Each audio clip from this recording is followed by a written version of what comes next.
Napag-isip-isip mo ba ang buhay mo? Bakit ka nilagay sa mundong ito?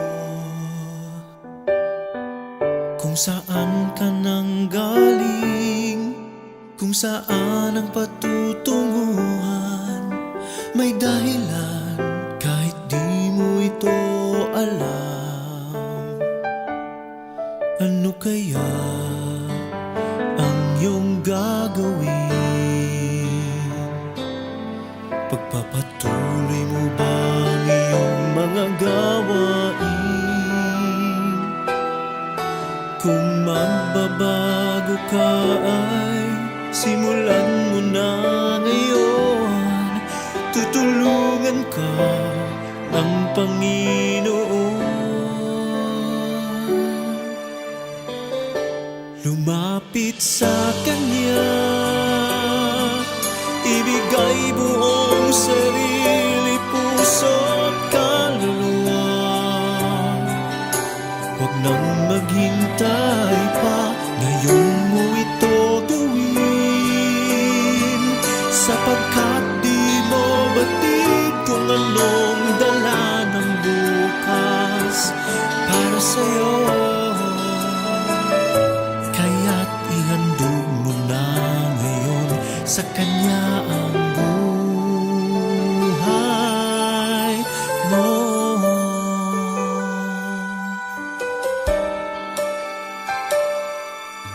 Buhay natin ay pansamantala. Isang saglit ika'y buhay, tapos wala ka na. Kaya't ngayon ang panahon, harapin ang katotohanan. Diyos lamang ang may buhay na walang hanggan. Lumapit sa Kanya, ibigay buong sarili, puso't kaluluwa. Huwag nang maghintay pa, ngayon mo ito gawin. Sapagkat di mo batid kung anong dala ng bukas para sa'yo. Kaya't ihandog mo na ngayon sa Kanya ang... Let's pray. Lord, maraming salamat sa araw na ito, Panginoon. Lord, I pray na kung ano man i-share ni Brother Jaime ngayon, Panginoon, may mapulot kaming aral, Panginoon, na magbibigay pagbabago sa aming buhay at sa aming sarili, Panginoon. Lord, I pray kung ano man ang binubulong mo kay Brother Jaime, Panginoon, magbigay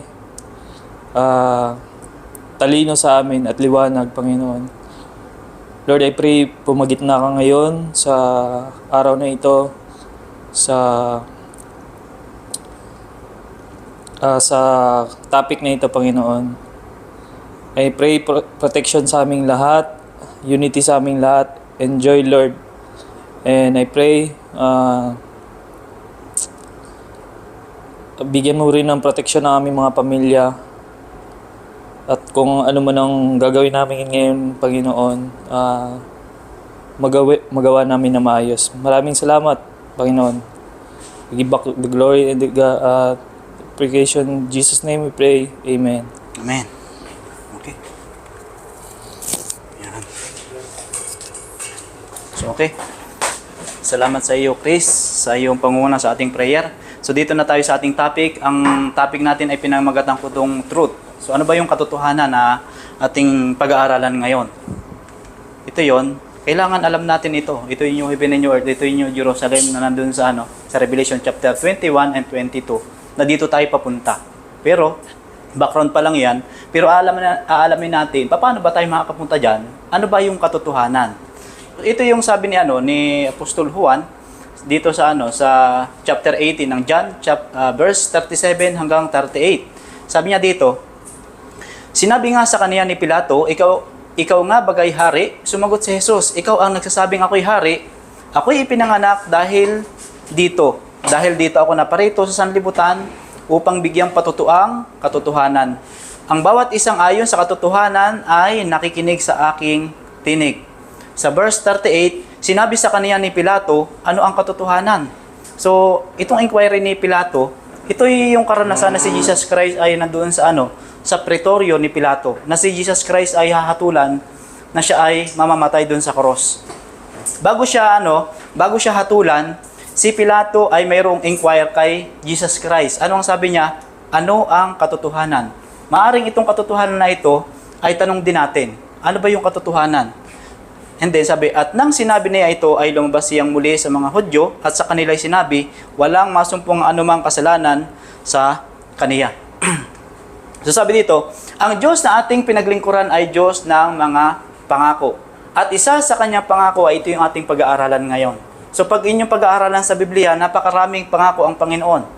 Libo ang pangako ng Panginoon. At itong pag-aaralan natin na ito, isa ito sa pangako ng Diyos. So ano ba ito? Sabi dito sa 1 John chapter 2 verse 25, at ito ang pangakong kaniyang ipinangako sa atin, ang buhay na walang hanggan. So yung buhay na walang hanggan, isa ito sa promise ng Panginoon. Pero itong buhay na walang hanggan na ito, ano ba yung susi para makukuha natin ito? Para tayo ay magkakamit itong buhay na walang hanggan na ito. So sabi dito sa John 17 verse 3, at ito ang buhay na walang hanggan na ikaw ay makilala nila na isang Diyos na tunay at siyang iyong sinugo sa makatuwid bagay si Hesukristo. So yung buhay na walang hanggan, makukuha natin yon pag makikilala natin yung Diyos. Diba? Pag makikilala natin ng tunay yung Diyos. Ito pa sa Jeremias chapter 9 verse 23, ganito ang sabi ng Panginoon, huwag magmapuri ang pantas sa kaniyang karunungan o magmapuri man ang makapangyarihan sa kaniyang kapangyarihan, huwag magmapuri ang mayaman sa kaniyang kayamanan, kundi magmapuri sa ganito ang lumuluwalhati na kaniyang nauunawa at kaniya nakikilala ako. Naku ang Panginoon na nagsasagawa sa lupa ng kagandahang loob, kahatulan at katuwiran, sapagkat sa mga bagay na ito ay nalulugod ako, sabi ng Panginoon. So nung ako'y nagbabasa ng Biblia, isa ito sa hinahanap ko. Kung paano ba yung Diyos nalulugod. Diba? And then, sabi dito sa talata, makikita natin na maraming tao ang pinagmamapuri niya sa kanyang sarili ay kung ano yung kanyang mga accomplishment. Diba? Kung ano yung kanyang narating. Pero dito sa ating sa talata, sa Jeremiah, ay ito daw yung ating gagawin na magmapuri tayo na nauunawa natin at kaniyang nakikilala natin yung Diyos. Ito yung dapat nating ipagmamalaki. Di ba? Na nakikilala natin yung Diyos. Kumbaga, magaling na tayo sa maraming bagay, pero pagdating sa Panginoon, ay dito tayo mahihirap. Di ba? Hindi natin alam, hindi natin siya kilala. At ito pala yung kinaluluguran ng Panginoon kapag nakikilala natin siya ng tunay. Dito pa sa Jeremiah 29 verse 11, sapagkat nalalaman ko ang pag-iisip na aking iniisip sa inyo, sabi ng Panginoon, mga pag-iisip tungkol sa kapayapaan. Pansin ninyo. At hindi tungkol sa kasamaan, upang bigyan kayo ng pag-asa sa inyong huling wakas. So, yung kapayapaan, lahat ng tao nag-iisip ng kapayapaan. Kung saan mapayapa silang mamumuhay, iniisip yun ng magulang, di ba? Doon sa kanilang mga anak. Kung saan ba sila makakapanirahan ng mapayapa. And then, ang kagandahan nito, mayroon palang Diyos na nag-iisip din ng kapayapaan sa atin. Hindi lang tayo nag-iisip ng kapayapaan para sa atin, mayroong Diyos na nag-iisip sa ating kapayapaan. Bakit? Kasi mayroon tayong wakas. Yung buhay natin ay magtatapos. Hindi natin ito mapiprenuhan, yung ating buhay matatapos. Ano sabi dito? Bigyan kayo ng pag-asa sa inyong huling wakas. Mayroon dapat hope, di ba? Sa ating huling wakas. At yung kamatayan, hindi natin yan mapipigilan. Lahat tayo ay papunta dyan. Pero iba yung may pag-asa, kahit na mamatay ka, sa pagdating ng Panginoon, bubuhayin ka. Di ba? So, ano ba itong the absolute truth? So, ano ba itong absolute truth? So, sabi dito, sa 1 Timothy chapter 2 verse 4, na siyang may ibig na ang lahat ng mga tao'y maliligtas. Pansinin nyo. Nais ng Diyos lahat ng tao ay maliligtas. Pag sinabing lahat, bawat isa sa atin kasama dito. Di ba? Kumbaga, kandidato tayo lahat dito sa kaligtasan. Na ito yung gusto ng Diyos. At isa pa dyan, at makakaalam ng katotohanan. Gusto ng Diyos na tayo ay maliligtas, at the same time, gusto din niya tayong malaman, gusto din niya malaman natin kung ano yung katotohanan. So, dalawang nais ng Diyos. Una, maligtas ang lahat ng tao, kabilang na tayong lahat doon. At ang pangalawa, malaman ang katotohanan. So, sabi dito, may tanong. Marami ang taong naghahanap ng katotohanan, subalit marami silang tanong. So, mag-iisip kayo, ano kaya mga posibleng tanong? Diba? Itong taong ito nag-iisip. Nandun sa baybayin. At dito ay mayroon siyang 4 na tanong. Ito yung mga tanong na nilagay ko dito na posibleng tanong din natin. So, unang tanong, saan ko ito hahanapin? So, kung mayroong katotohanan tayo na hinahanap, ang tanong, saan ba ang, saan ba ang location nito? Saan ko ito hahanapin? Pangalawang tanong, paano ko ito matatagpuan? Diba? At ang pangatlo, ano ang magagawa ng katotohanan sa aking buhay bilang makasalanan? Ano yung benefit natin? Supposed to be na nalaman na natin kung ano yung katotohanan. Ano ba yung benefit pag malaman ko yan? Ako ay taong makasalanan. Ito yung tanong. At yung pang-4, gaano ito kahalaga sa tao? Diba? Gaano ba yung kahalaga? Yung pinag-aaral na natin ay absolute truth. So, sa Biblia ay ganito. Sa magitan ng kawaan at katotohanan ay nalilinis ang kasamaan. Sabi dito sa Kawikaan 16:6. Sabi dito, at sa pamagitan ng pagkatakot sa Panginoon ay humihiwalay ang mga tao sa kasamaan. So marami ang tao na sabi ay magsisimba muna niya ako. Maglilinis ako ng aking kasalanan. Pero hindi yung pagpunta natin sa simbahan yung makapaglilinis ng ating kasalanan, kundi ang sabi dito sa talata, yung sabi dito, sa magitan ng kaawaan at yung katotohanan, dito daw nalilinis yung ating kasamaan. Yung pagtalima natin dito sa katotohanan. Di ba? And then, ano ba itong kaawaan?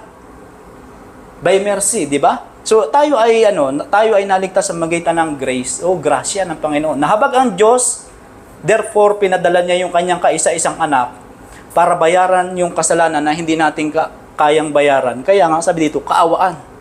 And then, nung naawa ang Diyos, pinadala niya yung kanyang kaisa-isang anak. Dito naman, yung katotohanan. Ito yung response ng tao para tuklasin itong katotohanan na to. Di ba? And then, sa pagkatakot sa Panginoon, ito pala yung nagiging epekto, humihiwala yung tao sa kasamaan. So, ibig sabihin, kapag hindi tayo takot sa Diyos, hindi tayo humihiwalay sa kasamaan. So, ito pa, sa John 8:32, at nakikilala ninyo ang katotohanan at ang katotohanan magpapalaya sa inyo. So ito nung sinasabi ni Jesus Christ ito, ang mga kausap niya ay mga Hudyo. Sabi ng mga Hudyo ay hindi naman kami alipin sa ibang bansa. Di ba? Pero ang sabi dito sa kasunod, sinagot sila ni Jesus, katotohanan sinasabi ko sa inyo, ang bawat nagkakasala ay alipin ng kasalanan. So pansinin natin, balik natin, magpapalaya daw yung katotohanan. Bakit? Bakit tayo palalayain ng katotohanan? Kasi tayo ay mga makasalanan. Di ba? Yung katotohanan, yan daw yung magpapalaya sa atin. Kaya, importanteng malaman natin kung ano ba yung katotohanan. Kasi dito tayo makakalaya. So, hindi ko lang alam kung anong experience kapag nakulong kasi hindi pa naman ako nakukulong. Pero, pansinin nyo, tayong lahat ay nakulong dito sa kasalanan. Alipin tayo nito. Alipin tayo ng kasalanan. Kaya nga, nangangailangan tayo ng katotohanan. So sabi dito sa 1 Peter chapter 1 verse 22, yamang nilinis ninyo ang inyong mga kaluluwa sa inyong pagtalima sa katotohanan. Pag ang Biblia nagsasabi ng kaluluwa, refer po yan sa buong pagkatao mo. Sa iyong body, sa iyong espiritu. Ang combination ng spirit sa iyong body equals soul o yung kaluluwa. Di ba? Sabi dito, sa pag-ibig na hindi pakunwari sa mga kapatid, ay magbibigan kayo ng buong ningas ng inyong buong puso sa isa't isa. So, kapag tinatalima pala natin yung yung katotohanan, magreresulta ito ng pag-ibig na hindi pakunwari. 'Di ba? Yung kung tingnan mo yung yung iyong kapwa, hindi lang yan yung iyong katrabaho, hindi lang yan yung kung sino lang yan, kundi yan ay property ng Panginoon. Kung paano yan tinitingnan ng Diyos, kailangan ganun din yung tingin natin sa kapwa natin. Ito po yung pag-ibig na hindi pa kunwari. And then, sabi dito, ano ang katotohanan? So dito na tayo sa katotohanan. Sabi dito, sa Bible ay may 4 na katotohanan. So kapag i-research nyo sa Biblia, 4 lang ang katotohanan sa Biblia. Diba? So high-tech na ngayong mag-research, baka magtatanong kayo, paano ko ito nakukuha? Pero sa totoo lang, mayroong Bible apps na nasa cellphone, applicable yan sa sa Play Store. I-search nyo lang yung kailangan nyong hanapin, lumalabas na. Di ba? Pero sa aking pag-research ay 4 yung katotohanan na masusumpungan natin sa Biblia. So ang unang katotohanan, sabi dito, ang katuwiran mo ay walang hanggang katuwiran. At ang kautusan mo ay katotohanan. Yung unang katotohanan dito po yung kautusan. So yan yung unang katotohanan. Mababasa po natin yan sa Psalm o yung awit 119, 142. Dito po yan mababasa. So sabi dito sa so kung dito ay yung kautusan daw ay katotohanan, ang tanong, alin-alin diyan sa katotohanan, alin-alin diyan sa kautusan yung katotohanan? Kasi sabi ni Elik nung nagdaan, napakarami daw kautusan. So alin-alin? So sabi dito sa sa Psalm 119, 151, Thou art near, O Lord, and all thy commandments are truth. Sabi, ikaw ay malapit, O Panginoon, at lahat ng kautusan mo ay katotohanan. So lahat pala, lahat, di ba? Ay katotohanan. So ito yung pangalawang katotohanan. Sabi dito, ang kabuuan ng iyong salita ay katotohanan, at bawat isa ng inyong matutuwid na kahatulan ay magpakailanman. So ano ba yung kabuuan ng iyong salita? Ito po yung Biblia. Ito po yung Biblia. Yan yung pangalawang katotohanan. So sabi pa dito, pabanalin mo sila sa katotohanan, ang salita mo ay katotohanan. Di ba? And then, pangatlong katotohanan.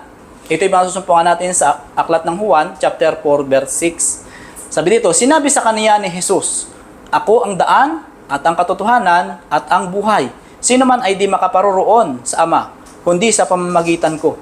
So dito si Jesus Christ, talagang lantaran niya sinasabi na siya yung daan. Daan saan? Daan, pansin mo, siya yung daan, siya yung katotohanan, siya din yung buhay. At hindi tayo makaparoroon sa Ama kung hindi sa pamamagitan ni Jesus Christ. So pansinin nyo, gaano ba kahalaga yung daan? So ako ay kumbaga sa Pilipinas ay ako ay nagjo-joyride at hindi ako makakapunta doon sa aking pupuntahan pag hindi ko kabisado, kapag ako ay hindi naka-online, di ba? Hindi ako naka-Google Map or naka-Waze. Kailangan ko 'yon. Kasi doon ko makikita kung saan ako dadaan. Importante 'yon kasi kapag hindi nyo alam yung daan, hindi ka makakapunta doon sa iyong pupuntahan. At ang sinasabi ni Jesus Christ, siya yung daan. Saan? Papunta sa Ama, ibig sabihin sa kaligtasan yan. Di ba? Ito pa, sa John 1:17. Sapagkat ibinigay sa magitan ni Moises ang kautusan, ang biyaya at ang katotohanan ay nagsidating sa pamagitan ni Hesukristo. So, sino yung katotohanan na binabanggit? Si Jesus Christ. Di ba? So, yung pang-apat. Sabi dito sa 1 John chapter 5 verse 7, at ang Espiritu ang nagpapatotoo sapagkat ang Espiritu ay katotohanan. So, pag magbabasa kayo ng Biblia, kalimitan kapag malaking E, ito po yung Holy Spirit. Di ba? Kapag ang E dito ay maliit na E, ito po yung Espiritu natin. Pero itong Espiritu na binabanggit dito, ito po yung Holy Spirit na pwede siyang pumunta sa atin, pwede din siyang umalis. Ito po yung isang Godhead, isang Trinity sa Godhead, itong Holy Spirit na ito, na siya yung katotohanan. So, sabi dito, ang 4 na katotohanan ay, ang una, kautusan, pangalawa, Biblia o salita ng Diyos, and then si Jesus Christ, at ang pang-apat ay yung banal na espiritu. So natutunan natin kung ano yung apat na katotohanan, di ba? So madali lang. So yung katangian ng apat na yan, ng kautusan, ng Biblia, ng Jesus Christ, saka yung Holy Spirit, sila po'y magkakaparehas ng kalagayan. Di ba? Sila po'y pare-parehas na banal, pare-parehas na silang sakdal, sa English ay perfect, pare-parehas din silang ilaw, pare-parehas din silang daan, at pare-parehas din silang naglilid sa atin sa buhay na walang hanggan. At pare-parehas din silang walang katapusan. So dito natin ito mababasa sa mga talatang ito. Di ba? So titingnan natin sa tala. Pansinin niyo, dito tayo sa umpisa, sa kautusan. Ang kautusan ay banal. Sabi dito sa Roma chapter 7 verse 12, kaya nga ang kautusan ay banal at ang utos ay banal at matuwid at mabuti. Sakdal din siya. Ang kautusan ng Panginoon ay sakdal na nagsasauli ng kaluluwa. Ang patutuo ng Panginoon ay tunay na nagpapapantas sa hangal.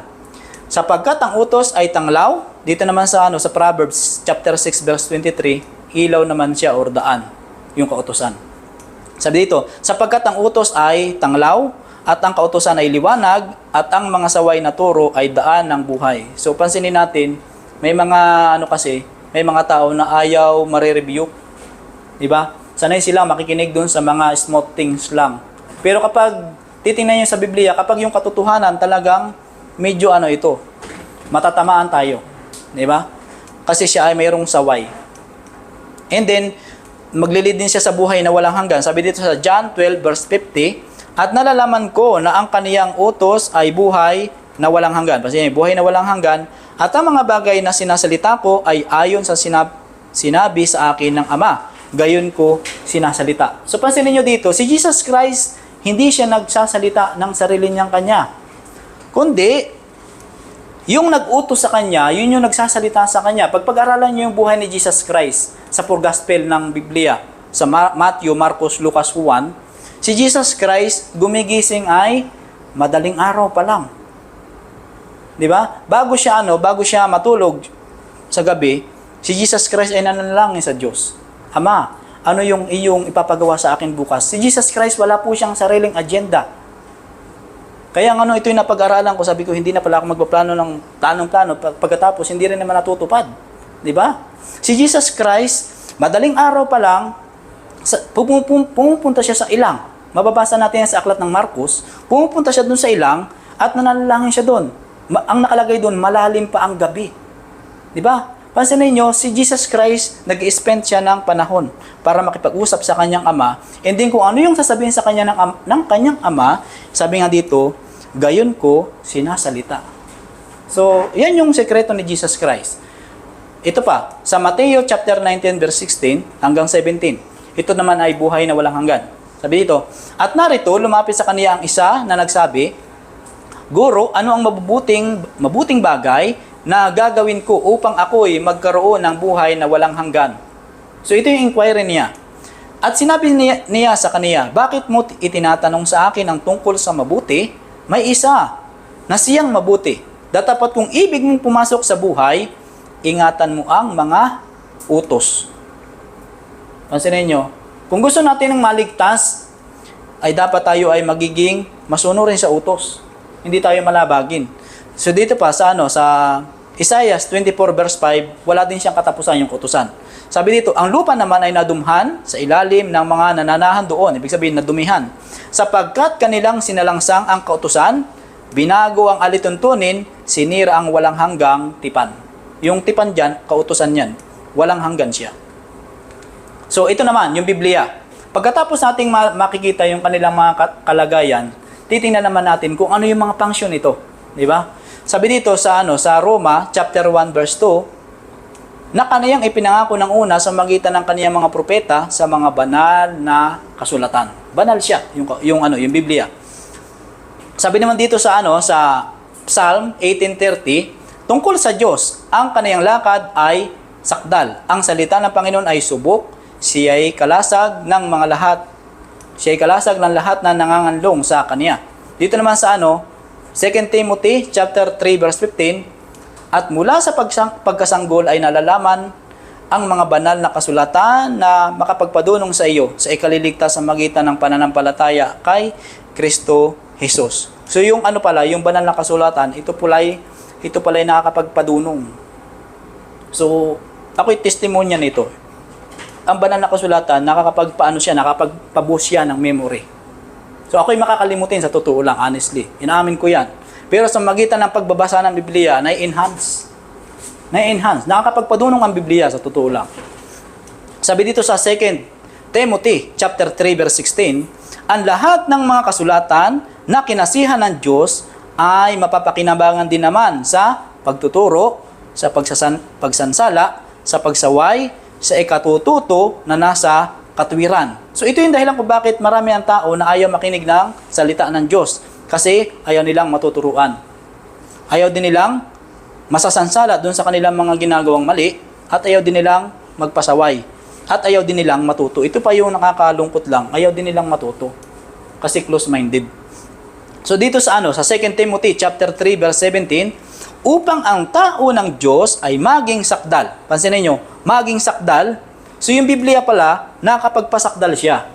Sabi dito, tinuro ang lubos sa lahat ng mga gawang mabuti. So tayo ay magiging sakdal. Kasunod, yung Biblia ay ilaw din. Sabi dito sa Awit 119:105, ang salita mo'y ilawan sa aking mga paa at liwanag sa aking landas. So pansinin nyo, ilawan or liwanag. So, ang Biblia, napakahalaga niya. Bakit? For example, pumupunta kayo sa isang tunnel na hindi kayo familiar doon sa lugar. Ano yung unang-una nyong kailangan kapag madilim? Walang ilaw doon. Ay, flashlight or kung ano mang source ng ilaw. Kasi hindi ka makakapasok doon, in danger ka kasi pwede kang madisgrasya. Hindi mo alam kung may butas pala doon. Hindi mo alam na mayroon palang babagsak o makakatusok sa'yo. So, ang ilawan, ito po'y Biblia. So, itong ating ginagalawan na sanlibutan madilim. Pero, ang daming tao ayaw magbabasa ng Biblia. Di ba? Ay samantalang ito yung ilaw.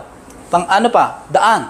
Sabi dito sa Jeremiah chapter 7, verse 23. Kundi ang bagay na ito ang iniutos ko sa kanila na aking sinasabi, inyong dinggin ang aking tinig at ako'y magiging inyong Diyos. So yung ano pala, yung magiging inyong Diyos, magiging Diyos lang pala natin yung Diyos na lumalang ng langit at lupa kapag dinidinig natin yung kanyang tinig. Pansinin nyo, kapag magbabasa kayo ng talata, dadahan-dahanin nyo. Sabi dito, at kayo magiging aking bayan at magsilakad kayo sa lahat ng daan na iniuutos ko sa inyo sa ikabubuti ninyo. Yung po palang pagsunod natin sa Panginoon. Ito pala'y for our own benefit. Hindi ito para sa benefit ng iba, kundi ito'y para sa benefit natin. Dito pa sa John 5:39, yung Biblia ay buhay na walang hanggan din siya. Sabi dito, saliksikin ninyo ang mga kasulatan, sapagkat iniisip ninyo na sa mga yaon ay mayroon kayong buhay na walang hanggan, at ang mga ito'y siya nagpapatutuo tungkol sa akin. So ang tanong, ano itong kasulatan na to na pinapasaliksik ni Jesus Christ? Itong aklat ng Juan, pagbabasahin nyo ito, naka-read talaga ito sa King James Version. Ibig sabihin, si Jesus Christ yung nagsasalita dito. Pero bakit sinasabi niya na mayroong kasulatan na nag-i-exist? Ito po yung Old Testament na ating sasaliksikin. Kasi may mga tao kasi na ayaw nang pagbasahin yung Old Testament. New Testament na lang daw. Pero sabi ng Panginoon, saliksikin doon sa mga kasulatan. Anong kasulatan yan? Yung Old Testament yan. Kasi iniisip natin na mayroon tayong buhay na walang hanggan. Kasi yung New Testament, during that time, hindi pa po siya napapasulat. In fact, si Jesus Christ, hindi pa siya umakit sa langit. And then, yung mga disciple, hindi pa rin sila nangangaral. Hindi pa sila nahulugan ng Holy Spirit doon sa Pentecost. Diba? After doon sa Pentecost, doon na sila nangangaral. Pero itong time na ito, hindi pa yung mga disciple nangangaral. Si Jesus Christ, hindi pa rin siya umakit sa langit. So dito pa, ang Biblia ay walang katapusan din. Sabi dito sa 1 Peter chapter 1 verse 23, yamang ipinanganak kayong muli, hindi sa binhing nasisira, kundi sa walang kasiraan. So ito yung pinag-aralan natin nung nagdaan, yung paano tayo ipapanganak ng muli, di ba? To be born of water and born of spirit. Sabi dito, ipinanganak kayong muli, hindi sa binhing nasisira, kundi sa walang kasiraan, sa magitan ng salita ng Diyos na nabubuhay at namamalagi. Dito pa sa sa kasunod, sapagkat ang lahat ng laman ay gaya ng damo, at ang lahat ng kaniyang karangalan ay gaya ng bulaklak ng damo. Ang damo'y natutuyo, at ang bulaklak ay nalalanta. Pansinin nyo, yung damo, yung bulaklak, nalalanta yan. Datapat ang salita ng Panginoon ay namamalagi magpakilanman. At ito ang salita ng mabuting balita na ipinangangaral sa inyo. So tayo ay laman. Tayo ay laman, di ba? At para pala tayong damo lang, o bulaklak ng damo, na madali tayong nalalanta. So, pansinin nyo, ako ay mayroong nare-realize. Nung ako ay nagumagawa ng thumbnail, humahanap ako ng picture sa aking laptop. Yung mga picture ko pa dati. At nakikita ko na ilang taon lang ilumipas, up to present, kitang-kita ko na may pagbabago sa itsura ko na nagiging matured na. 'Di ba? Mabilis na nalalanta, mabilis na papunta doon sa doon sa pagtanda. 'Di ba? Para tayong ganon, pero sabi dito, ang salita ng Panginoon ay namamalagi magpakailanman. 'Di ba? Namamalagi yan magpakailanman. So, pangatlong katotohanan, ito si Jesus Christ. Sabi dito, banal siya, sakdal ilaw. Sabi dito sa Gawa, chapter 4, verse 27, sapagkat sa katotohanan, sa bayang ito'y laban sa iyong banal na lingkod na si Jesus. Sa nasiya mong pinahiran, ang dalawa ni Herodes at ni Poncio Pilato, kasama ng mga hintel at ng mga bayan ng Israel, ay nangagpisan-pisan. Pansinin nyo dito, itong si Poncio Pilato, saka si Herodes, ito yung pinuntahan ni Jesus Christ, di ba? Na inihahabla siya ng mga high priest. Ito po yung namumuno sa panahon na yon. Itong si Herodes saka si Poncio Pilato. At itong si Poncio Pilato ang siyang sabi nga ay nagbigay ng decree na ipako si Jesus Christ doon sa cross. And then mababasa natin dito na si Jesus Christ ay banal. Banal na lingkod ng si Jesus. Dito pa sa sa Lucas chapter 6 verse 40, sakdal din siya. Hindi higit ang alagad sa kaniyang guro. Datapwat, ang bawat isa pagka naging sakdal ay naging katulad ng kaniyang guro. Sinong guro ang tinutukoy dito? No other than Jesus Christ. So si Jesus Christ ay sakdal. Sabi dito sa sa John 8:12, ilaw naman si Jesus Christ. Muli nga nagsalita sa kanila si Jesus na sinasabi, ako ang ilaw ng sanlibutan. Ang sumusunod sa akin ay hindi lalakad sa kadiliman, kundi magkakaroon ng ilaw ng kabuhayan. So binanggit ko na sa inyo kanina na mahalaga yung ilaw. Diba? Lalo kapag tayo ay naglalakad sa madilim. So, si Jesus Christ, siya daw po yung ilaw. Anong ibig sabihin? Importante si Jesus Christ. Diba? Kasi kung wala si Jesus Christ, wala tayong ilaw. And then, sabi dito sa sa John 14 verse 6, daan naman si Jesus Christ. Sabi dito, sinabi sa kanya ni Jesus, ako ang daan at ang katotohanan at ang buhay. Sino man ay di makaparoroon sa Ama, kundi sa pamamagitan ko. Dito naman sa sa John 5:40, sabi dito, at ayaw kayo magsilapit sa akin upang kayo'y magkaroon ng buhay. So ano ba yung buhay dito na binabanggit ni Jesus Christ? Ito po yung everlasting life. Hindi ito yung buhay ngayon. Ito yung buhay in next life, ang binabanggit ni Jesus Christ. Kasi marami ang tao na ayaw lumapit sa Diyos. Gusto niyang lumakad sa sarili niyang lakad. Sabi dito sa 1 John chapter 5 verse 11, ito naman po ay buhay na walang hanggan, si Jesus Christ. At ito ang patutuo na tayo'y binigyan ng Diyos ng buhay na walang hanggan. Binigyan daw tayo ng buhay na walang hanggan. At yung buhay na yon, na ito ay nasa kaniyang anak. So pansinin nyo, yung eternal life na yon, nasa kanyang anak. Na kay Jesus Christ yung buhay. At ang nakakalungkot lang, ay may mga tao na ang palagay nila kay Jesus Christ ay tao lang. Paano mangyayaring ganon? Kung si Jesus Christ ay tao lang. And then, yung mga Greek na iba na na-encounter, nakasama ko nung sa mga nag-previous na na sampa, ay si Jesus Christ daw ay propeta lang. Mas higit pa daw sa kanya si John the Baptist. So pansinin nyo, hindi nila kilala ng malinaw si Jesus Christ. Diba? Ilang taon na yon? Around, yung electrician na yun, nasa 50 years old na, mahigit. Sa buong buhay niya, hindi niya nakikilala yung daan ng buhay na walang hanggan na si Jesus Christ. Sabi dito sa 1 John chapter 5 verse 12, ang kinaroroonan ng anak ay kinaroroonan ng buhay. Ang hindi kinaroroonan ng anak ng Diyos ay hindi kinaroroonan ng buhay. Pansinin niyo yan. Kapag wala si Jesus Christ, wala tayong buhay na walang hanggan. Gaano kahalaga yan? Napakahalaga niyan. Sabi dito, wala din siyang katapusan. Ang kaniyang binihi ay naman mananatili magpakailanman at ang kaniyang luklukan ay parang araw sa harap ko. So si Jesus Christ wala din siyang katapusan. Sabi pa dito naman tayo sa pang-apat, panghuli, sa Holy Spirit. So sabi dito, if ye then being evil know how to give good gift unto your children, how much more shall your heavenly Father give the Holy Spirit to them that ask Him? Sabi dito, kung tayo daw na masasama ay marunong tayong magbibigay ng mabubuting bagay sa ating mga anak, ay gaano pa daw kaya yung Ama na nasa langit na magbibigay ng banal na Espiritu dun sa hihingi. Diba? Doon sa hihingi sa Holy Spirit. Ibabanggitin ko sa inyo mamaya kung bakit kailangan natin yung Holy Spirit.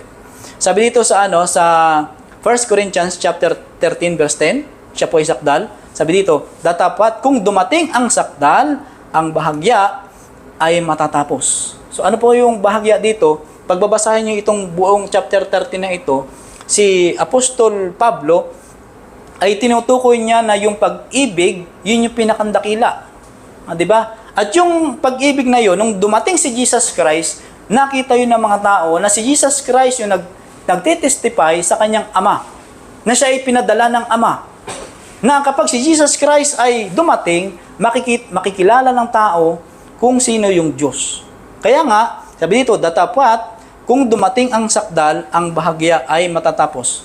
So pansinin nyo, kasi nung si Jesus Christ ay umakyat sa langit, itong banal na Espiritu ng Diyos, ito yung bumaba, nakahalili ni Kristo, na nagpapaliwanag kung sino si Jesus Christ. Kung bakit siya natin kailangan tanggapin. Kaya nga yung bahagya, ibig sabihin sa mga malalabo. Ito yung magpapaliwanag sa atin, yung banal na Espiritu. Ilaw din siya. Sabi dito, yamang ang Diyos ang nagsabi, magniningning ang ilaw sa kadiliman na siyang nagniningning sa aming mga puso upang magbigay ng liwanag sa pagkakilala sa kaluwalhatian ng Diyos sa mukha ni Jesucristo. Yung banal na Espiritu, siya po'y ilaw din. Ito, sa 1 Corinthians chapter 12 verse 3, daan din siya. Kaya't ipinatatalastas ko sa inyo na wala sino mang nagsasalita sa magitan ng Espiritu ng Diyos ay nagsasabi si Jesus ay itinakwil. At wala sino man ay makapagsasabi si Jesus ay Panginoon kung di sa magitan ng Espiritu Santo. Paano ba natin ito unawain? Diba? Kapag hindi daw tayo ginagabayan ng banal na Espiritu, ay hindi natin sasabihin na si Jesus Christ ay itinakwil. Ibig sabihin, si Jesus Christ hindi tinanggap ng mga dating mga tao sa kapanahunan niya. Kasi yung mga disciple ni Jesus Christ, unang-una si Pedro, sinasabi niya na itong inyong ipinako sa krus, ito yung tagapagligtas. Si Apostol Pedro ay ginagabayan siya ng banal na Espiritu. Yun yung ibig sabihin dito sa talatang ito, na kapag hindi daw tayo ginagabayan ng banal na Espiritu, hindi natin sasabihin na si Jesus Christ ay itinakwil. Di ba? And then, si Jesus ay Panginoon kundi sa magitan ng Espiritu Santo. So, hindi rin natin naaariin na si Jesus Christ ay Panginoon kung hindi tayo ginagabayan ng banal na Espiritu. Ibig sabihin, hindi natin nakikilala si Jesus Christ. Di ba? Kaya nga si Jesus Christ nagtatanong sa kanyang mga disciple, sino ako sa inyo? Ano sabi ni Pedro? Ikaw ang Kristo, ang Misaya. Di ba? Sabi ng Panginoon, hindi mo yan masasabi kung hindi ka ginagabayan ng banal na Espiritu. Sabi dito sa John chapter 3 verse 3, sumagot si Jesus sa kanila ay sinabi, katotohanan sinasabi ko sa inyo, maliban ang tao ipanganak na muli ay hindi siya makakakita sa karya ng Diyos. Sinabi sa kanya ni Nicodemo, paano maipapanganak ang tao kung siya matanda na, makapapasok baga siya bilang ikalawa sa tiyan ng kaniyang ina, at ipanganak? Dito sa verse 5, ito yung sagot. Sumagot si Jesus, katotohanan sinasabi ko sa iyo, maliban na ang tao'y ipanganak ng tubig at ng Espiritu, ito po yung Holy Spirit, ay hindi siya makapapasok sa karya ng Diyos. Ito'y tinalakay na natin, di ba? Yung kapanganakan sa Espiritu, na kapag hindi yun mangyayari, hindi tayo maliligtas. Diba? Ano sabi dyan? Maliban. Ibig sabihin ay conditional. Conditional yan. Maliban. Ibig sabihin, walang ibang way. Sabi dito sa Hebreo chapter 9 verse 14. Wala din siyang katapusan, yung Holy Spirit. Gaano pa kaya ang dugo ni Kristo na sa magitan ng Espiritu na walang hanggan, kasi nababasa, Espiritu na walang hanggan, ay inihandog ang kaniyang sarili na walang dungis sa Diyos. ay maglilinis ng inyong budi sa mga gawang patay upang magsipaglingkod sa Diyos na nabuhay. So ano bang ibig sabihin nito? Gaano kahalaga yung dugo ni Kristo? Kasi kung walang pagdanak ng dugo, walang kapatawaran ng kasalanan. Di ba? So doon sa Old Testament, yung lumang tipan, ito ay nangangailangan ng dugo ng mga tupa, ng kambing, ng kalapati, ng mga tupa o baka. Ito ay nangangailangan ng dugo. Pero dito sa New Testament, doon sa bagong tipan, nangangailangan din ng dugo. Kung walang kamatayan nung naggumawa ng tipan, walang kabuluhan yung tipan. Kaya nga pinapaliwanag ko na sa inyo na ang makapagbabayad lang ng ating kasalanan ay yung Creator. Kung sino yung naglalang sa atin, yun lang yung may kakayahan na magbayad ng ating kasalanan. Yun bang ibig sabihin dito? Gaano pa kaya ang dugo ni Kristo na sa magitan ng Espiritu na walang hanggan ay inihandog ang kanyang sarili na walang dungis? Pansinin nyo, sino ba yung nag-offer na siya yung mamamatay? Di ba si Jesus Christ? 3 beses siyang pumasok doon sa trono ng Ama na sabi niya, ako yung magbabayad ng kasalanan ng tao. 3 beses. At ang good news, pinayagan siya ng Ama. Di ba? Na tayo ay tubusin. So sabi dito, anong magagawa ng katotohanan sa tao? So ganito. So pinag-aral natin na yung mga katotohanan. Ano yung mga katotohanan? Una, kautusan. Yung Biblia. Si Jesus Christ. Saka yung Holy Spirit. So ang tanong, ano ang magagawa ng katotohanan sa tao? So dito, based sa statistic, sabi dito, ang relihiyon sa buong mundo ay umaabot ng 10,800 religions. Kasama na dito ang Islam, Judaism, Hinduism, Taoism, Buddhism, Christian. Ang Kristiyano ay 3,000, ang dami. So pansinin nyo, napakadami ang relihiyon sa buong sanlibutan. Umaabot daw ng 10,800 na religion worldwide. Ngayon, paano mo ngayon pipiliin, so mag-iisip ka ngayon, paano mo ngayon pipiliin yung tama na hindi ka magkakamali? Sabi nga, iyan yung tanong. Paano mo ngayon pipiliin dyan yung tama na hindi ka magkakamali? Doon nga sa 10 relihiyon lang may hirapan ka dyan Kasi, wala naman magsasabi na sila'y mali. Di ba? Lahat yan magkiklaim na sila ay tama. So, paano mo ngayon ma-distinguish yung tama sa mali nang hindi ka magkakamali? Di ba? So, sabi dito, kailangan mo ang katotohanan na makakatulong sa iyo. So, paano ba makakatulong sa atin yung katotohanan? Sabi dito, gawin mo ang katotohanan iyong sukatan o pamantayan. Pansinin nyo, sukatan o pamantayan. So, alam niyo nung ako'y bata pa, ako ay gumagawa ng bahay-bahayan. Di ba? Bahay-bahayan. So, ang ginagawa ko noon ay sipat-sipat. Sipat-sipat lang. Nakikita ko na yung bahay-bahayan, pagkatapos ay tabi-tabingi. Pansinin nyo, tabi-tabingi. So, walang karpintero na gumagawa ng kahit na anong bagay na wala siyang panukat, na metruhan, o yung level, di ba? Yung hulog. Kailangan mo yung mga panukat para yung gagawin mo ay straight. How much more yung ating buhay na hindi natin iisipin kung ito ba straight? Di ba? Paano ka maghahanap ngayon ng tama na hindi ka magkakamali? Tsaka, marami ang tao na naghahanap ng katotohanan, ang ginagawa nila ay alam nyo kung ano, naghahanap sila ng relihiyon na kanilang papasukan, which is mali yun, kapatid. So, ang gagawin ninyo muna, hahanapin nyo yung katotohanan, and then kapag nalaman nyo yung katotohanan, dito nyo na susukatin yung denomination na gusto nyo pasukan. Kung makapasabayan dun sa absolute truth. Mayroong relihiyon na nagtuturo ng katotohanan, pero partial truth lang. Hanapin nyo yung nagtuturo ng absolute truth, yung 4, tinuturo. Diba? Mayroong denomination, example, mayroong denomination kasi na si Jesus Christ ay hindi inaaring Diyos. Tao lang siya. Mayroong propeta lang siya. Mayroong nag-aaral ng denomination na wala na ang kautusan. Diba? Wala na ang 10 Commandments. 2 na lang daw. Namiyendahan na daw yun. Sabi ng isang leader na kilala. Namiyendahan na daw yung kautusan. Yung 10 Commandments, 2 na lang daw yun. And then, so ganito, sa dami ng relihiyon, may 3 magkakaibang araw sa pagsamba. So pansinin nyo, dito ninyo kailangan yung katotohanan ay yung panukat. Binabanggit ko sa inyo yung panukat, importante yan. lalo na sa buhay natin. Sa buong sanlibutan, 3 araw lang ang ginagawang official na pagsamba. Pag binabanggit ko sa inyo yung official, yan talaga yung nakalagay sa kanyang laws and bylaws, na official na araw ng pagsamba. So, dito, sabi dito sa Islam ay Biyernes, sa Israel at Adventist ay Sabado. Lahat ng relihiyon ay Linggo. Pansinin nyo. Dito sa 3 araw na ito, isa lang dyan ang tama. Pag tama ay Biyernes, mali itong 2 ito. Kapag Sabado ay tama, mali din yung Biyernes at Linggo. Kapag ang tama ay Linggo, ay mali itong 2 na ito na nasa unahan.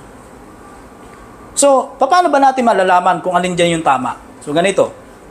Alam natin na si Jesus Christ yung role model natin. Siya yung katotohanan, di ba? So, kay Jesus Christ lang tayo, susunod dapat. So, sabi dito, gawin mo ang ay sukatin siya sa katotohanan kapag may ganoong pang gustong pasukan. So, ito, anong araw ang pagsamba ni Kristo? Di ba? Ano bang araw ang pagsamba ni Kristo? Anong araw ang iniutos ng kautusan? So, alam nyo sa kautusan? Sa 10 Commandments, mostly, mababasa niyo yan sa Exodus chapter 20. Di ba? Chapter 20 verse 8 hanggang 11. Mababasa niyo diyan kung anong araw ang pagsamba na inuutos ng kautusan. And then pangatlo, anong araw talaga ang nakasulat na pinakaaraw ng pagsamba sa Biblia? So, pansinin niyo, nakikita niyo dito, itong lahat ng ito, katotohanan si Kristo, kautusan, and then yung banal na kasulatan ng Biblia. Lahat yung katotohanan. Dito ninyo titingnan. Pang-apat pa, ito yung Holy Spirit, ano ang binubulong sa iyo ng Espiritu Santo? Di ba? So ito yung pang-apat, medyo mahirap kasi ito kasi hindi lahat ng tao binubulungan ng Holy Spirit. Di ba? Hindi lahat binubulungan ng Holy Spirit. So, kaya nga, kailangan ninyo yung 4 na katotohanan para madidistinguish kung ano talaga yung tama. So, sabi dito sa John chapter 14 verse 12, ang sumasampalataya sa akin ay gagawin naman niya ang mga gawang aking ginagawa. So ito yung sinasabi ni Jesus Christ. Kung tayo daw ay sumasampalataya sa Kanya, ano yung patunay? Gagawin daw naman natin yung mga gawang Kanyang ginawa. Siya yung ating example, di ba? Siya yung katotohanan. So sabi dito, ano ba yung practice ni Jesus Christ kung siya yung nagkataong tao? Kung siya yung katotohanan, siya yung daan, ano ba yung pinapractice ni Jesus Christ? Sabi dito sa Lucas chapter 4, verse 16. At siya'y napa sa Nazaret na kaniyang nilakhan, at ayon sa kaniyang kaugalian, siya ay pumasok sa sinaguga ng araw ng Sabat, at nagtindig upang bumasa. Pag sinabing kinakaugalian, ibig sabihin from youth up, from bata hanggang na siya ay naging about 30 years old, ay araw ng Sabat siya pumupunta sa sinaguga. Di ba? Anong araw ba yung Sabat? So sabi dito, sa Marcos 6, verse 1. At umalis siya doon at napasa kaniyang sariling lupain. Iba namang aklat dito. At nagsisunod sa kaniya ang kaniyang mga alagad. At nang dumating ang Sabat, ay nagpasimulang magturo siya sa sinaguga, at marami sa nakakarinig sa kaniya ay nagtataka na nagsasabi, saan nagkaroon ang taong ito na mga bagay na ito, at anong karunungan ito na nasa kaniya'y ibinigay, at anong kahulugan ng gayong mga makapangyarihang gawa na ginagawa ng kaniyang mga kamay. So, sa mababasa natin, anong araw yung pagsamba ni Jesus Christ dito? Yan po ay Sabat. So, bibigyan ko kayo ng clue. Dati, ang araw, walang Lunes, walang Martes, walang Friday, o so on. Wala yung mga pangalan. Pag binanggit na unang araw, yan po ay Sunday. Pangalawang araw, Monday.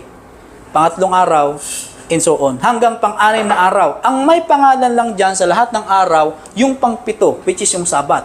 I-research nyo sa Google. Ang pang-pito lang yung may pangalan dyan na Sabat. Ulitin ko, unang araw hanggang pang-anim, literal, unang araw, pangalawa, pangatlo hanggang pang-anim. Pero pag pandating sa pang-pito, Sabat po yan. So, ano ba yung pang-pito sa kalendaryo na tinutukoy dito? Ito pong Sabat na ito, tumutukoy po ito ay sa Sabado. So, baka kayo ay magkakaroon ng doubt, ay itong, yung practice ni Jesus Christ, saan po siya pinanganak? Sa Bethlehem. Saan ba yan? Sa Israel. So, pumunta kayo sa Israel. Siguro nakapunta na kayo sa Israel, kung sino man sa inyo nakapunta na sa Israel. Ang pangilin ng mga Israelita ay Sabado. Diba? Yun po yung binabanggit nila ng Sabat. Sabi dito, natapos na tayo dyan. So, sa mga susunod nating talakayan, mas lilinawin ko pa sa inyo yung Sabat na ito. Pero hindi yan yung ating topic ngayon. Sabi dito sa 1 Peter chapter 1 verse 21 hanggang 22, sapagkat sa ganitong bagay kayo'y tinawag, sapagkat si Kristo man ay nagbata dahil sa inyo na kayo'y iniwanan ng halimbawa. Pansinin nyo, saan daw tayo tinawag?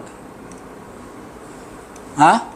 Nagayahin natin si Jesus Christ. Siya yung halimbawa eh. Di ba? Upang kayo'y magsisunod sa hakbang niya. Pansinin nyo, literally talaga na nakasulat sa Biblia na si Jesus Christ yung ating role model, na siya yung ating susundin in order for us to be saved. Di ba? Na siya'y hindi nagkasala o kinasumpungan man ng daya ang kaniyang bibig. So kung ano yung nakasulat sa Biblia, yun dapat yung ating susundin. So sabi dito sa John 15 verse 10, kung tinutupad ninyo ang aking mga utos, ay magsisipanahan kayo sa aking pag-ibig. Sabihin niyo kung. Hindi lang kung tinutupad. Kapag tinutupad pala natin yung utos ng Diyos, dito mananatili tayo sa pag-ibig ng Diyos. Pansinin niyo, kapag nasa atin ang pag-ibig ng Diyos, anong dapat nating ikatakot? Di ba? Mayroong mga tao na kumakapit dun sa mga maimpluwensyang tao. Na kapag madikit sila dun sa maimpluwensyang taong ito, maganda yung kanilang pakiramdam kasi parang may backup sila. Di ba? Pero ito, yung pag-ibig ng Diyos, yung Diyos yung ating backup, sa ibang term, yung Diyos yung ating backup, pero may kondisyon, tutupad ka dapat sa kanyang utos. Gaya ng aking pagtupad sa mga utos ng aking Ama, at ako'y nananatili sa kanyang pag-ibig. Pansinin niyo si Jesus Christ, nagkasala ba si Jesus Christ kahit isa? Di ba hindi? Di ba? Si Jesus Christ, siya po ay masunurin sa kanyang Ama. Na ang dahilan na yung pag-ibig ng Ama ay nasa kaniya. Sabi dito sa 1 John chapter 2 verse 4, ang nagsasabing nakikilala ko siya at hindi tumutupad ng kaniyang mga utos ay sinungaling at ang katotohanan ay wala sa kanya. Ito pa pala yung delikado dito, di ba? So magsasabi, relihiyoso naman akong tao, ako'y sumisimba tuwing araw ng pagsamba, pero ang tanong, tumutupad ka ba ng kanyang utos? Kapag hindi, sinungaling daw yun. Di ba? Kaya nga salita ng Panginoon, ito'y katulad ng tabak na mayroong dalawang talim. Di ba? Sabi dito sa Isaiah chapter 8 verse 20, sa kautusan at sa patutuo, kung hindi sila magsasalita ng ayos sa salitang ito, tunay na walang umaga sa kanila. Alam niyo, sa totoo lang, may mga preacher na nangangaral, ang pinipreach nila puro smooth things lang, na hindi puro patama. Kasi iniisip nila na yung kanilang audience, kapag tatamaan, hindi na yung pupunta, hindi na makikinig. Pero kapag tayo ay susunod sa katotohanan, talagang tatamaan ka. Diba? Talagang tatamaan ka. Sabi dito, sa kautusan at sa patutuo, kung hindi sila magsasalita ng ayon sa salitang ito. Ibig sabihin, kapag hindi tinuturo na mga ngaral yung kautusan na dapat sundin, at sa kanilang pag-witness, hindi tinuturo yun, tunay na walang umaga sa kanila. Ano bang ibig sabihin ng walang umaga? Walang liwanag, madilim, walang pag-asa doon. Diba? Kaya nga, hindi lahat na nagtuturo sa Biblia, porque preacher ay sa Diyos. Diba? May mababasa din kayo sa Biblia na mga sinaguga ni Satanas. Diba? Mga sinaguga ni Satanas. Kaya nga, yan yung dahilan kung bakit gusto ko sa inyong ituro yung katotohanan na nakalagay sa Biblia para makikita natin yung tama sa mali. Sabi dito sa Isaiah 34 verse 16, inyong saliksikin sa aklat ng Panginoon. Ano ba yung aklat ng Panginoon? Magtanong kayo sa National Bookstore. Ano ba yung aklat ng Panginoon? Ituturo kayo dito sa Biblia. Di ba? Sabi dito, inyong basahin kahit isa sa mga ito ay hindi nagkukulang, hindi nangangailangan ng kaniyang kasama, sapagkat iniutos ng aking bibig at pinisan sila ng kanyang espiritu. So pansinin nyo, yung Biblia, hindi mo na niyang kailangan ng iba pang referensya. Kaya niyang magpaliwanag sa kanyang sarili, yung Biblia. Pansinin nyo, ang Biblia ay 66 books. Iba't iba yung author nito. Di ba? Pero, yung mga sulat diyan sa Biblia, hindi yan magkakakontrahan. Mayroon kasi nagbabasa ng Biblia na yung mga disciple, pinaglalaban-laban nila, hindi yan yung sinabi ni Pedro, hindi yan yung sinabi ni Juan. Ay mas maano itong si Jesus Christ kasi ito'y Diyos. Di ba? Wala na niya yung Old Testament, New Testament na lang. Hindi na lang niya yan yung babasahin natin, dito tayo. Kasi tinatamaan siya doon. Di ba? Pero, sabi nga dito, saliksikin natin dapat yung salita ng Panginoon. Kasi yan, hindi yan nagkukulang. Tayo na lang yung kulang na magsaliksik niyan. Di ba? Kaya nga ako yung na-amaze. Ang Biblia ay talagang napaka-epektibo niyang aklat. Na lahat ng aking i-research sa Biblia, nandyan. Di ba? Nagugulat ako, yung hinahanap ko ngayon, matatagpuan ko yan next week, o ibang araw, or mamayang gabi. Ngayon, yung hinahanap ko ngayon, iba yung aking makikita, yung mga hinahanap ko pa noong nakaraan. Nandito pa lang pala ito. Di ba? Sa paggagawa ko sa inyo ng mga ganitong PowerPoint, alam nyo, hindi kayo yung tinutulungan ko lang. Tinutulungan din ninyo ako. Kasi kung wala kayo, hindi ako magpupursiging mag-aral nito. Di ba? Hindi ako magpupursiging mag-aral nito. Dahilan na nandyan kayo nakikinig, ako yung nagbabasa para makapagtuturo sa inyo. Sabi dito, ang bawat isang katotohanan ay may kanya-kanyang gawain. So dito na tayo. So ang tanong, bakit ba may Biblia? Ano ba yung function ng Biblia? Bakit mayroong Biblia? Sabi dito sa Exodus chapter 33, verse 18 to 20, walang taong makakakita sa Diyos at mabuhay. No man can see God and yet live. Pansinin nyo, sabi dito sa Number 12, verse 6, God make known Himself to the prophet in a vision and will speak unto him in a dream. So, ang Panginoon ay ipapahayag niya yung kanyang sarili sa mga propeta sa magitan ng mga pangitain at sa mga panaginip. And then, ano naman yung gagawin ng propeta? Sabi dito sa Daniel chapter 7, verse 1, the prophet wrote what God revealed through vision and dream. Kung ano yung sinabi ng Panginoon dun sa propeta, isusulat naman daw ng propeta. Sabi naman dito sa Roma 15 verse 4, whatsoever things were written is for our learning that men may have hope. Kung ano daw yung mga nakasulat ay para sa atin na pag-aralan, para yung tao magkakaroon ng pag-asa. Sabi dito sa 2 Timothy chapter 3 verse 15 hanggang 17, make wise unto salvation. Magiging matalino tayo, magiging wise, marunong, para tayo ay magkakaroon ng kaligtasan. Kasi kapag wala ang Biblia, paano mo malalaman kung paano ka maliligtas ngayon? Di ba? Sasabi dito, profitable for doctrine, for reproof, for correction, for instruction in righteousness, that man of God may be perfect. So magagamit din daw ito sa pagtuturo, sa pagsansala, for correction, sa pagsaway, for instruction in righteousness, that man of God may be perfect. Para yung tao ng Diyos magiging sakdal. So paulit-ulit ko nang binabanggit sa inyo, tayo ay magiging sakdal, magiging banal sa harapan ng Diyos. Hindi natin pipwedeng excuse na tao lang ako. 'Di ba? Tao lang ako, nagkakasala. So ang Panginoon ay meron siya mga ahensya na tinuturuan tayo paano tayo magiging sakdal. So sabi dito sa una. Sabi dito sa Exodus 33 verse 18, at sinabi ni Moises, ipakita mo sa akin, dinadalangin ko sa iyo ang iyong kalwalhatian. Ito yung nandun sila sa bundok ng Sinai. At kaniyang sinabi, aking papangyarihin ang aking buong kabutihan sa harap mo at aking itatanyag ang pangalan ng Panginoon sa harap mo. At ako'y magkakaloob ng biyaya sa kanino mang aking ibig pagkalooban at ako'y magmamaawain sa kanino mang aking ibig kaawaan. At kaniyang sinabi, hindi mo makikita ang aking mukha sapagkat hindi maaaring makita ako ng tao at mabuhay. So pansinin nyo, yung si Jesus Christ, yung Diyos, ay nagbibigay ng 10 utos dun sa bundok ng Sinai dahil sa habag ng Diyos kay Moises, hindi niya nakita ang mukha ng Diyos, kundi yung likuran lang. Kasi kapag makikita ng mortal, yung immortal na Diyos, mamamatay siya. Yun yung dahilan kung bakit mayroong Biblia. Diba? Na yan nandyan naka-contain yung salita ng Diyos. Pangalawa, dito sa Bilang, chapter 12, verse 6, number. At kaniyang sinabi, dinggin ninyo ngayon ang aking mga salita. Kung mayroon sa gitna ninyo na isang propeta, akong Panginoon ay pakikilala sa kaniya sa pangitain nakakausapin ko siya sa panaginip. So pansinin niyo dito, marami nagiging issue yan, ay sulat lang naman anya yan ng tao. Sulat lang daw yung Biblia ng tao. Pero sa nababasa natin, yung tao na yun, kinasihan yun ng banal na spirito. Na ito ay kinakausap ng Diyos sa vision at dream. Ano bang pagkakaiba ng vision at dream? Ang pangitain nangyayari ito kapag ang tao ay gising.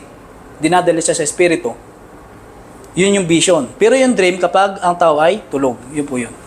Sabi dito sa Daniel chapter 7 verse 1, ito naman, nang unang taon ni Belsasar, na hari sa Babylonia, ay nagtaglay si Daniel ng isang panaginip at mga pangitain ng kanyang ulo sa kanyang higaan, na magkagayoy kaniyang isinulat ang panaginip at isinaysay ang kabuuan ng mga bagay. So ano nakikita nyo dyan? Yung propeta na ginagamit ng Diyos ay sumusulat para sa mga next generation. Sabi dito sa Roma 15 verse 4, sapagkat ang anumang bagay na isinulat ng una ay nangasulat dahil sa ikatututo natin, upang sa pamagitan ng pagtitiis at pag-aliw ng mga kasulatan ay magkaroon tayo ng pag-asa. So pansinin natin dito, yung kasulatan, nangaaliw pala siya. So kapag tayo ay nagkakaroon ng emptiness, nagkakaroon tayo ng, kumbaga, namumroblema tayo, ang dami namin nating dinadala sa ating isip ng mga problema, magbasa kayo ng Biblia. Aaliwin kayo ng Biblia. At dito tayo magkakaroon ng pag-asa. Di ba? Kaya nga lang, pag ang tao maraming problema, ay hindi Biblia ang pinupuntahan. So dito pa, panglima. 2 Timothy chapter 3 verse 15 to 17. At mula sa pagkasanggol ay iyong nalalaman ang mga banal na kasulatan na makapagpadunong sa iyo sa ikaliligtas sa magitan ng pananampalataya kay Kristo Jesus. Ang lahat ng mga kasulatan na kinasihan ng Diyos ay mapapakinabangan din naman sa pagtuturo, sa pagsansala, sa pagsaway, sa ikatututo na nasa katwiran upang ang tao ng Diyos ay maging sakdal, tinuruang lubos sa lahat ng mga gawang mabuti. Pansinin niyo, tinuruan. So sino magtuturo? 'Di ba? Ay makikita natin yan sa kasulatan. Sabi dito, ano naman yung pangsyon ng kautusan? So naan natin yung Biblia. Anong pangsyon ng Biblia? Ang Panginoon Diyos, hindi siya pwedeng makipag-usap sa sino man tao face to face at yung tao ay mabubuhay. Mamamatay yung tao. Yan yung dahilan kung bakit mayroong Biblia. Diba? Kailan lang ba lumabas ang Biblia? Sa kapanahunan ni Moises. Pero dun sa creation kay Adam at Eve, wala pa dun ang Biblia. Kasi ang mental capacity ng tao dati ay kaya niya mag-istorya napakadami. Kahit anong sabihin ng Panginoon, kaya niyang istoryon sa kanyang isip. Bigyan ko kayo ng example si Moises. Ilang language ang kayang salitain ni Moises? 70 languages in fluent. Ganon siya katalino, mga kasama. And then, pansinin niyo yung instruction ng Panginoon kay Moises doon sa bundok ng Sinai, sinusulat niya yun. Napakadami kung paano niya itatayo yung santuario, kung ano yung mga piraso, mga materialis ng pagkakagawa, yung mga sukat, yun ay detalyado ni Moises. Diba? And then, ano pa yung kautusan? Nalaman natin yung Biblia, ano naman yung kautusan. Sabi dito, Roma 7 verse 12, ito po yung transcript ng karakter ng Panginoon. Transcript of God's character yung kautusan. Sabi dito sa Kawikaan 6:23, lamp and light, the way of life. Dito naman sa Juan, everlasting life, yung kautusan. So, pansinin dito naman sa Isaiah 48 verse 18, sabi dito, if hearken their peace been as a river. Pansinin natin, kapag papakinggan natin yung salita ng Diyos, yung sinasabi ng Diyos, yung ating kapayapaan ay katulad ng ilog. Dito pa, tingnan lang natin dito sa mga kasunod. Sabi dito sa Roma chapter 7 verse 12, kaya nga ang kautusan ay banal, pansinin niyo, ang kautusan ay banal at ang utos ay banal at matuwid at mabuti. Ito po yung transcript ng Diyos, yung kanyang kautusan. Kaya hindi pipiding mawala. Dito pa sa pangalawa, Kawikaan 6:23, sapagkat ang utos ay tanglaw at ang kautusan ay liwanag at ang mga saway na turo ay daan ng buhay. Pangatlo, sabi dito, at nalalaman ko na ang kaniyang utos ay buhay na walang hanggan, ang mga bagay nga na sinasalita ko ay ayon sa sinasabi sa akin ng Ama, gayon ko sinasalita. So pansinin nyo dito, sino ba yung nagsasabi dito? Si Jesus Christ mismo. Si Jesus Christ mismo ang nagtuturo dito sa kanyang mga disciples, sa kanyang mga listener. Sabi dito sa Isaiah 48 verse 18, "O kung dininig mo ang aking mga utos, ang iyong ngang kapayapaan ay naging parang ilog." Ako'y nag-iisip dito, bakit yung kapayapaan nagiging parang ilog? And then, at ang iyong katuwiran ay parang mga alon sa dagat. So, pansinin nyo dito, kapag dinidinig natin yung utos ng Diyos, yung ating kapayapaan parang ilog. Alam nyo ba ang ilog? Yan po ay dire-diretso hanggang sa dagat. Ibig sabihin, dire-diretso yung ating kapayapaan. Pagdating doon sa dagat, yung ating namang katwiran parang alon sa dagat. Alam nyo ba ang alon? Napakalakas niyan. Kahit pader, kaya niyang basagin. Di ba? So, magiging ganun yung ating katwiran kapag dinidinig natin ang Diyos. Di ba? Yung ating katwiran parang alon sa dagat at yung ating katwiran at yung ating kapaya parang ilog. Parang ilog. Dito pa sa Proverbs chapter 3 verse 1 pang-5, "Anak ko, huwag mong kalimutan ang aking kautusan. Kundi ingatan ng iyong pusong aking mga utos, sapagkat karamihan ng mga araw at mga taon ng buhay at kapayapaan ay madadagdag sa iyo." Ito pala yung dahilan kung bakit yung buhay ng tao paiksi ng paiksi. Kasi yung mga tao ayaw sumunod sa utos ng Diyos. Sabi ng Diyos, ito yung gagawin mo, ito yung kakainin mo, ito yung wag mong kakainin, pero kinakain ng mga tao na nagiging dahilan na yung buhay ng tao nagiging maiksi. Sabi dito sa Proverbs 3:3, "Huwag kang pabayaan ng kaawaan at katotohanan, itali mo sa palibot ng iyong liig, ikintal mo sa iyong puso." Pansinin niyo, itatali daw yung katotohanan sa palibot ng liig at ikintal mo sa iyong puso. Alin yun? Yung katotohanan. So alam nyo, bakit kaya sa liig ititatali yung katotohanan? So sa probinsya, mayroon kaming kambing. Mayroon ding, nagkaroon kami ng kalabaw, tsaka yung baka. Alam nyo kung saan tinatalian niya mga yan? Kalimitan ay sa liig. Kasi kapag yan ay tinalian mo sa liig, madali mo siyang mapapasunod. Pag tinalian mo yan sa baywang or dun sa paa, hihirapin kaya mapasunod yung hayop. So kaya nga dito, yung katotohanan nasa palibot ng liig. Para, ibig sabihin yung katotohanan yun yung ating sinusunod. Tapos, ikintal mo sa iyong puso. Ibig sabihin, pag ikintal sa ating puso, ibig sabihin yan talaga yung yung gusto mong gawin. Kasi kapag wala yan sa puso mo, ayaw mong gagawin yan. Magmumurmur ka. Magkakaroon ka ng mga ang tawag dito? Yung mga excuses. Ayaw ko yan. Pero kapag gusto mo yan, nasa puso mo yan, kahit mahirap yan, magaan sa iyong sumunod. Sabi dito sa Proverbs 3 verse 4, "Sa gayoy makakasumpong ka ng lingap at mabuting kaunawaan." Magkakaroon daw tayo ng lingap at mabuting kaunawaan sa paningin ng Diyos at ng tao. So kapag tayo pala ay sumusunod sa Diyos, dual pala yun. Nagiging matuwid ka na sa harapan ng Diyos, nagiging matuwid ka pa sa harapan ng mga tao. Sabi dito sa Exodus chapter 20 verse 18. So yung kautusan ng Panginoon, baka kayo magtatanong, bakit ba ang Panginoong Diyos nagbibigay ng 10 commandments dun sa Exodus chapter 20? Sabi dito sabi dito, "At nakikita ng buong bayan ang mga kulog at ang mga kidlat at ang tunog ng pakakak at ang bundok na umuusok, at nang makita ng bayan ay nanginig sila at tumayo sa malayo, at sinabi nila kay Moises, magsalita ka sa amin at aming didinggin. Datapwat huwag magsalita ang Diyos sa amin. Baka kami ay mamatay." Sa 20, "At sinabi ni Moises sa bayan, huwag kayong matakot, sapagkat ang Diyos ay naparito upang subukin kayo at upang ang takot sa Kaniya ay sumainyo upang huwag kayong magkasala." So pansinin nyo, nung nagbibigay ang Panginoon ng 10 Commandments doon sa bundok ng Sinai, yung bundok ay umuuga, yumayanig, at mayroong lindol, umuusok yung bundok, may kulog, may kidlat, natatakot yung bayang Israel. Sabi niya, "Moises, ikaw na lang yung magsalita sa amin, huwag yung Diyos, baka kami mamatay." So anong sabi dito sa 20:20 ng Exodo? Yung kautusan pala ng Diyos ay binibigay na sukatan dun sa tao. Ito pala ay sukatan. Kung yung tao ay magiging masunurin sa Diyos o hindi. Di ba? So, pansin ninyo, yung manifestation sa bansang Israel, napakalaking advantage